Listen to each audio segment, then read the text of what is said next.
of bias in jurisprudence, I hope that it would have been nice if Dr. Lanzona, our co-author, was here because he looked at this issue of regulations. But what I understand from his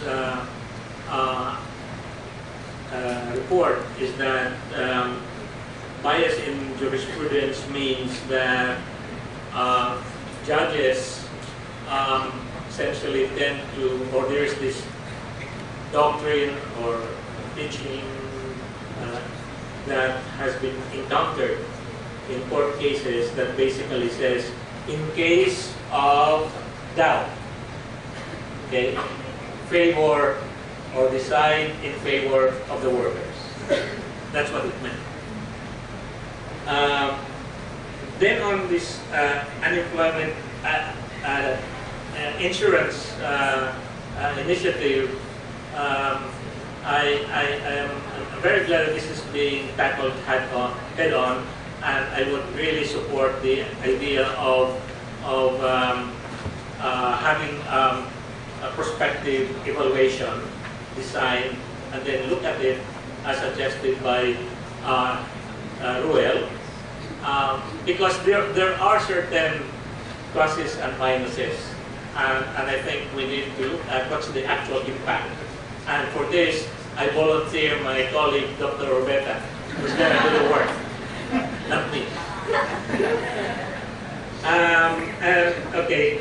Finally, well, the reason why I am very much enthused about this idea of this social, this employment, or more rightly, I would call it disemployment insurance, is because we live in a time where there is the rate of creative destruction of firms, of businesses, is becoming widespread. So is creative destruction and creation. So we live in a times where, as Dr. Orbeta hinted before, things are in flux because of technological change, improvements in knowledge, and so on. So all jobs will be destroyed. No use protecting them, because new jobs will be born and created, and oftentimes we don't know what is on.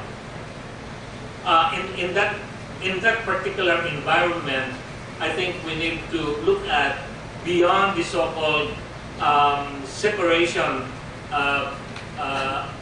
pay, or what's the other term for that? The severance pay, and look for a system by which we can facilitate, we can reduce the risk of being prolonged or being in an unemployment that is prolonged through providing the means by which they can transition from one job to another job without their families suffering too